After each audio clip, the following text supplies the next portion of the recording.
Shri Swami Samarth friends, आज आपको लोगों के 20 उपाय बताने जा रही हूँ। 20 तो नहीं कम से कम, लेकिन 10 तो आपको अवश्य इसमें से करना चाहिए। तो फ्रेंड्स, आपको हर परेशानी, आपकी समस्या दूर करने के लिए उपाय बहुत ज़्यादा कारगर है। ये स्वाद तो बढ़ाते हैं, लेकिन ज़िंदगी का जायका बढ़ाने के साथ साथ ये हमको फ़ायदे भी बहुत देते हैं। सेहत के हिसाब से भी तो फ़ायदे हैं, लेकिन हमारे घर में अगर हम रखेंगे तो इसके क्या क्या फ़ायदे सुन लीजिए फ्रेंड्स। तो आप सबका स्वागत है श्री स्वामी समर्थ यूट्यूब चैनल पर। फ्रेंड्स, तांबे की छोटी लोटी लीजिए, बड़ी होगी तो भी चलेगी। उसमें 90 लौंग डाल के लक्ष्मी जी के सामने रख दीजिए। अगर आपके पास यंत्र है तो बगल में आप रख सकते हैं, और आप देखेंगे आपके कारोबार में बढ़ोतरी हो जाएगी। अगर आपको घाटा हो रहा है तो नहीं होगा। लाल कपड़े में बात कर, अगर आप लौंग रखते हैं, ये जो तांबा का लोटा है उसके मुंह के ऊपर ढकना है। मतलब तांबे के लोटे में लौंग भरने के बाद आपको ये लाल कपड़ा इसके मुंह को ढक देना है लाल कपड़े से। समझ में आया? और दूसरा उपाय सुन लीजिए। आपको आगे बढ़ना है ज़िंदगी में, आप कुछ निर्णय नहीं ले पा रहे हैं अगर आपके जीवन का, तो आपको जीवन में आगे जाना है, लेकिन आप सोचते हैं और कुछ भी नहीं कर पाते। तो आपको क्या करना है? आगे बढ़ने के लिए आपको 2 नारियल लेना है, चुन्नी लेनी है, कपूर लेना है, 21 लौंग लेना है, और उसको आप चाहे तो उसकी माला बना सकते हैं, नहीं तो 21 लौंग ऐसे भी आप रख सकते हैं। ये बना के आप माँ दुर्गा के मंदिर में जाइए, चुनरी माता को चढ़ा दीजिए, लौंग का अगर आपने हार बना हुआ चढ़ा दीजिए, कपूर वही जला के आ जाइए। आप चाहे तो कपूर माता को चरणों में चढ़ाने के बाद माता को अगर आप गले में नहीं पहनते तो माता के चरणों में रख सकते हैं। उसके बाद आपको कपूर वही जला देना है और माता को चूड़ी चढ़ा देना है, घर में आ जाना है कपूर जला के। तीसरा उपाय सुन लीजिए। 11 गुमचक लीजिए, 11 कौड़ी लीजिए और लौंग लीजिए 11, पीले कपड़े में बांधकर अपने पूजा स्थान में रख दीजिए। पूजा स्थान में रखने से आपकी उन्नति होगी और आपका पूजा में मन लगेगा।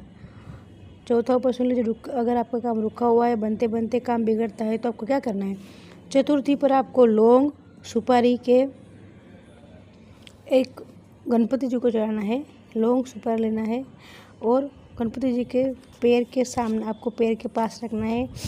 कौन से पैर के पास रखेंगे? चाहे दो में से कोई भी पैर के पास रख सकते हैं। ऐसा डाबा उजवा ऐसा कुछ नहीं है, कुछ भी पैर के पास रख सकते हैं। 5 आपको पैर के पास रखने हैं, और उसके बाद आपको ये बुजुर्ग को करना है। बुजुर्ग का ही काम है, क्यों तो गणपति जी का दिन बुजुर्ग होता है, इसलिए आपको गणपति जी के पास रखना है, बुजुर्ग को रखना है। ठीक है। और दूसरी बात, अगर आपको नज़र लगती है घड़ी घड़ी, तो अब क्या करना है? आपको 3 लौंग लेना है। 3 लौंग लेके जो आप गणपति जी के पास जो आपने रखा है लौंग, और उनको आपने जो गणपति जी को चढ़ाया है लौंग, तो लौंग आपको कैसे करना है? लौंग आपको जब भी आप किसी काम के लिए बाहर जाते हैं तो वो लौंग और सुपारी आपको अपने पर्स में रख देना है, या अपने पॉकेट में रख देना है। लेडीज़ होती है, लेडीज़ का पर्स रहता है, जेंट्स का तो, लेकिन वो जो आप जेंट्स लोग पीछे रखते हैं वो नहीं रखना है, आगे रखना है, आगे किसी में आपको रखना है। और आपको आगे जाना है, कभी भी आप घर से आगे निकलते तो आपको ये साथ में लेके जाना है। इससे आपका कोई भी काम रुकेगा नहीं, बन जाएगा।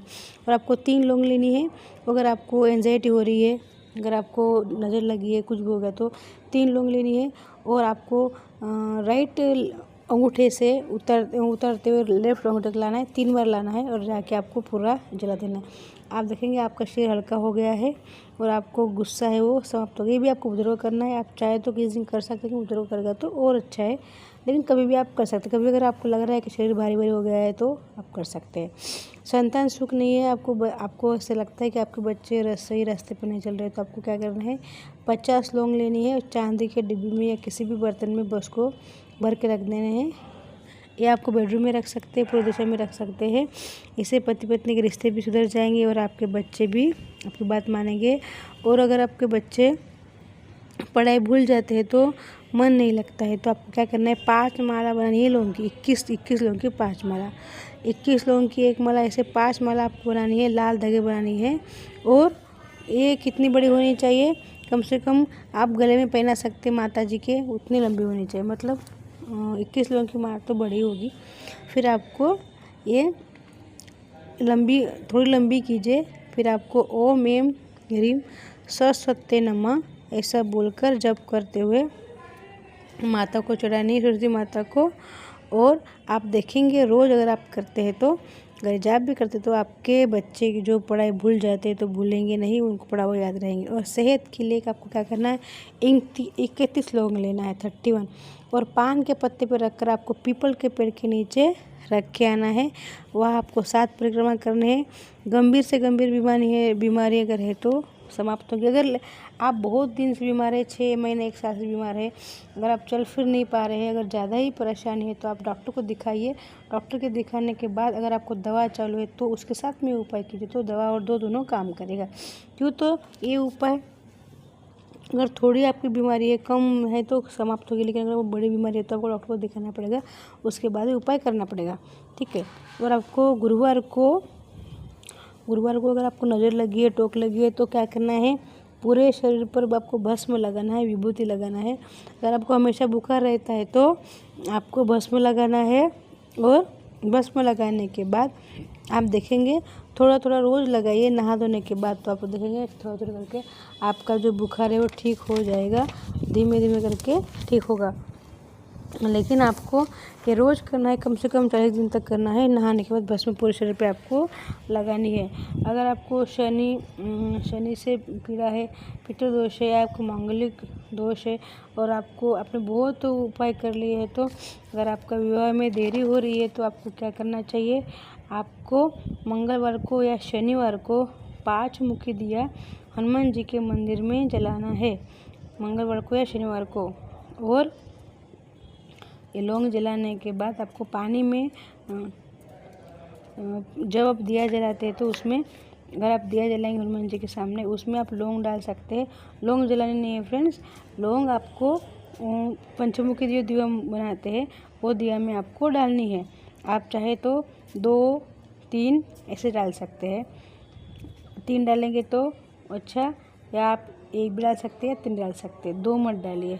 इसके बाद आपको क्या करना है, पानी में 9 लौंग लेना है, और 9 लौंग डालकर जब आप स्नान करते हैं तो वो लौंग के पानी से आपको स्नान करना है। ऐसा करने से आपके ऊपर जो भी कुछ बीमारी है, कुछ नेगेटिविटी है, कोई और अन्य कुछ होता है वो समाप्त होगा। पीले कपड़े में 2 लौंग और 1 पीतल का टुकड़ा और केसर बांधकर साथ में रखने का मतलब है घर में रखने से भी आपकी नकारात्मकता दूर होगी। घर में आप किसी भी स्थान में रख सकते हैं। अगर आपको साथ रखने में असुविधा है तो साथ रखने का मतलब, अगर आप रख सकते हैं तो आप साथ में रख के चले, अगर नहीं है तो घर में भी रखने से भी काम बन जाएगा। और फ्रेंड्स, और विशेष बात, कौन से भगवान कितनी लौंग चलती है, ध्यान सुन लीजिए। हनुमान जी को आपको 1 से 8 लौंग की माला बना के पहनाने से लाल धागे में आपके सभी काम बनते हैं। अगर आपको असाध्य रोग है, कष्ट है, तो आप शनिवार को मंगलवार को माला चढ़ा सकते हैं। विष्णु भगवान को आप 10 लौंग चढ़ा सकते हैं पान के पत्ते पर। गणेश जी को आप 8 लौंग चढ़ाइए पान के पत्ते पर। दुर्गा माता को 6 लौंग चढ़ा दीजिए पान के पत्ते पर। सरस्वती माता को 5 लौंग चढ़ाइए पान के पत्ते पर, और आप 2 लौंग शिव जी को चढ़ा सकते हैं। इसी प्रकार से हर देव देवता का अपना अलग अलग संख्या में लौंग चढ़ाने का संविधान होता है। ये जो बातें जो मुझे पंडित जी ने बताया फ्रेंड्स, और ये जो लौंग चढ़ते पान के पत्ते चढ़ते हैं ध्यान से इसी प्रकार से कीजिए। अगर आपका राहु खराब है तो आपको राई, राजमा, लौंग और काले उड़द नहीं खाने चाहिए। अगर आपका राहु शनि खराब है तो इससे ज़्यादा खराब होने की संभावना होती है, तो आप इस प्रकार से कीजिए। और आप पंखा, कूलर, लाइट, अगर आप ज़्यादा बिगड़ते हैं, आप गैजेट बिगड़ते हैं या इलेक्ट्रॉनिक वस्तु कुछ भी ज़्यादा बिगड़ते है, इसका मतलब आपका राहु खराब है। तो इस राहु खराब होने के लक्षण मैंने आपको बताया फ्रेंड्स। आपको जानकारी अच्छी लगे तो सब्सक्राइब करने को अवश्य कीजिए। श्री स्वामी समर्थ। नेक्स्ट आपको जल्दी मिलूंगी मैं एकादशी कब है इसकी जानकारी के साथ। श्री स्वामी समर्थ।